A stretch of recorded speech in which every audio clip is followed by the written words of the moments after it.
Hi, my name is Kate. In this video, I'm going to show you how to embed a video on your WordPress site.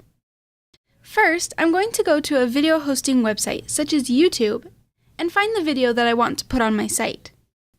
Then I'm going to click Share and choose the Embed code and copy it to my clipboard. Now I'll go back to my WordPress site and go to the page or post that I want to put the video on. I'm going to put this video on my home page. Right now, you're most likely on the visual editor. I'm going to choose to go to the text editor, and then I'll paste that code I copied at the end of my post.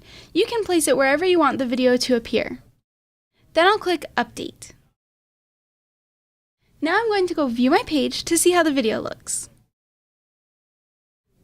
Alright, and there it is. WordPress actually sizes it for your site, so you shouldn't have to do anything with that. And that's how you would embed a video on your WordPress site.